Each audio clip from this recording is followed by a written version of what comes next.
বন্ধুরা, আমি শাহজালাল বিজ্ঞান ও প্রযুক্তি বিশ্ববিদ্যালয়ের শিক্ষা ভবনের শাখার চতুর্থ তলায় আছি। এখানে আর্কিটেক্ট বিভাগের একটি প্রদর্শনী চলছে এবং আমি আজকে এই প্রদর্শনীটি দেখতে এসেছি। এই প্রদর্শনীতে দেখো অনেকগুলো ডিজাইনের বিল্ডিং করা হয়েছে। এখানকার শিক্ষার্থীরা এগুলো করেছেন তাদের শিক্ষকদের সহযোগিতায়, এবং আমি এখানে এসেছি এগুলো দেখার জন্য। ভীষণভাবে মুগ্ধ হচ্ছি।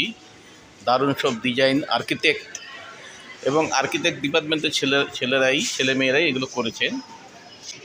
চমৎকার সব ডিজাইন।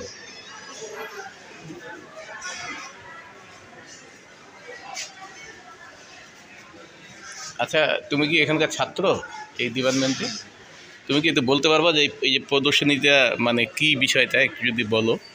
আমাদের প্রতি সেমিস্টারে আর কি মানে দুটো করে জুরি হয়। আচ্ছা, আমাদের দুটো প্রজেক্টের প্রেজেন্টেশন হয়। আচ্ছা, তখন যে মডেলগুলো বানানো হয়, আচ্ছা হয় ওগুলো হচ্ছে গিয়ে। হ্যাঁ, এখানে তোমার নাম কি? রাখি। তুমি কোন ইয়ারে আছো?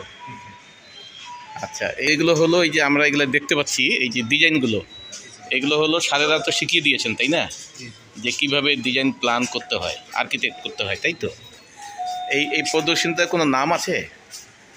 প্রদর্শনীর নাম নেই, প্রজেক্টের নাম আছে। মানে এটা হচ্ছে কি আপনার মডেল প্রজেক্ট ছিল এটা। আচ্ছা আচ্ছা, আবার অন্য দিকে আবার অন্যান্য প্রজেক্ট আছে। যেমন ড্রাফটিং, ফার্নিচার ডিজাইনের প্রজেক্ট আছে, আবার অন্য প্রজেক্ট। আচ্ছা, ঠিক আছে, থ্যাংক ইউ। হ্যাঁ বন্ধুরা, তোমরা শুনলা যে আমি আজকে এই প্রদর্শনী দেখতে এসেছি এবং এই ডিপার্টমেন্টের আর্কিটেক্ট বিভাগের একজন ডিপার্টমেন্টের ছাত্র, সে শোনালো যে আসলে এই প্রোগ্রামটা কী প্রোগ্রাম। এটা একটি প্রজেক্ট।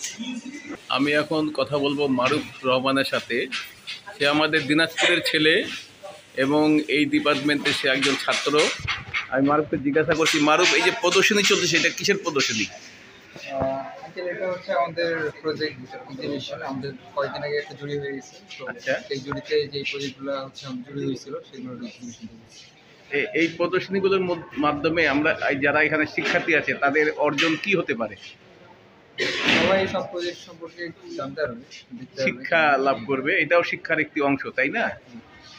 আচ্ছা, ঠিক আছে, থ্যাংক ইউ। আমাদের দিনাজপুরের ছেলে মারুফের কাছ থেকে আমরা শুনলাম। তো যাই হোক, খুব ভালো লাগলো। আমি তোমাদেরকে দেখাতে পারলাম, এটাই আমার ভালো লাগতেছে। ধন্যবাদ সবাইকে।